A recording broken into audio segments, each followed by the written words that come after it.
Good morning. Today I want to talk a little more about the workplace and my experience with it.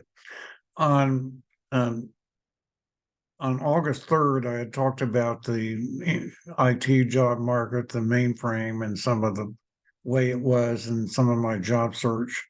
Um, After I got laid off, it was 22 years ago on December 13th that I was got learned of my layoff from my last major IT job when I was 58. And I also have mentioned in the past that pitch deck I did for my Do Ask Do Tell movie on a posting July the 11th about my teaching math when I was a graduate student. Today I wanted to talk about my substitute teaching experience, particularly in 2004 through 2005 and then 2007. And I'll just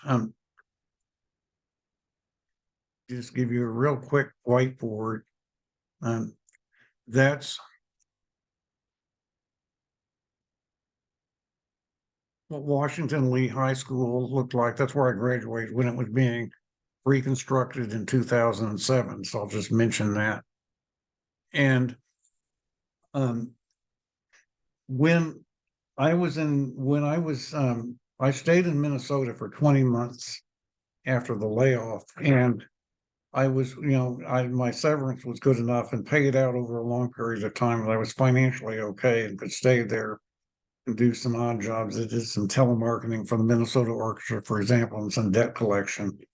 But I looked into whether I could be a substitute teacher when I was there.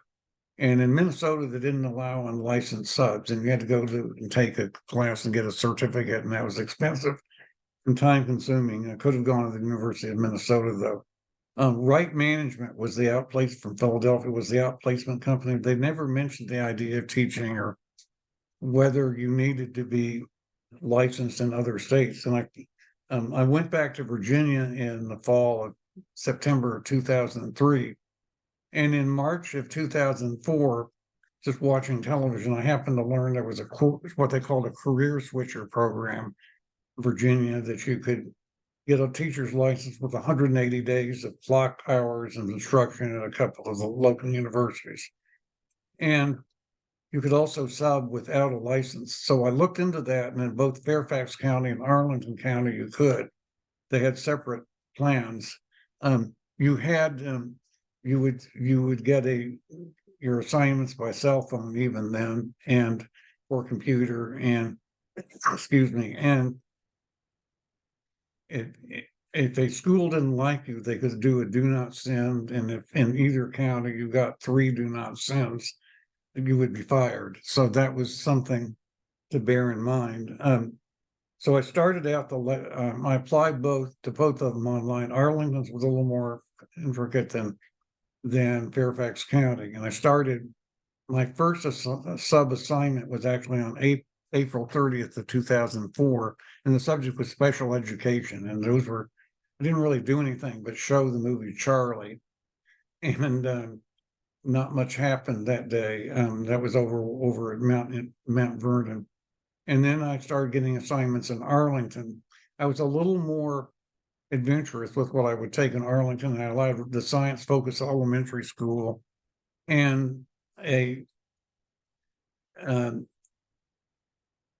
I allowed and myself to be to be an instructional assistant, which could unwittingly could open me to other assignments and that I wasn't really particularly qualified for, like special like special education, phys ed, and then it turned out that anybody, regardless, I put most of the math and history and English and academic subjects, and I wanted to take mostly high school, which wasn't a problem. But I would get these other assignments, and I finally, in a couple of schools, backed out of going there. That was sort of in Arlington, particularly. One time it was a special education, and then the instructor invited me into a room, and he wanted me to go out with him on a field trip and then be on the deep end of a swimming pool and in the locker room. And I didn't think somebody with my background should do that. And that has to do again with some of the things I've said in my books, the forced intimacy. I was very reluctant to be involved with smaller children because I hadn't had children of my own and I had not had the physical experience that can produce children. And so that's exactly how I felt about it. It's pretty blunt. And so a couple of schools I dropped. But then in Arlington, I did take middle schools, and then I started having occasionally, I got a couple written up a couple of times for discipline problems or what they call classroom management. And I got form letter. One of them I didn't even get. The second one, there were some problems that with some unusual problems and things behind my back that went on in one of the classes, and that I didn't really couldn't do anything about. And they kind of made some things up, and then they eliminated me from that school. And so in Arlington, I was getting in trouble. I had a pretty good time, a pretty good run of it with the subbing in the fall of 2004. I had a lot of good assignments in chemistry, AP chemistry and AP math, and I like the tests were kind of interesting. A lot of times I'd give a test, and a teacher in math would often start with, there'd be a section without calculators that you had to finish some problems, and then there'd be another sheet of problems you could do with calculators. And that was an unusual format for a test, but these were 90-minute periods, so they could make the tests longer. That was kind of interesting. But another thing that people could get that you didn't actually sign up for was ESOL, English as a second language, and the discipline in middle school in those cases would be a problem.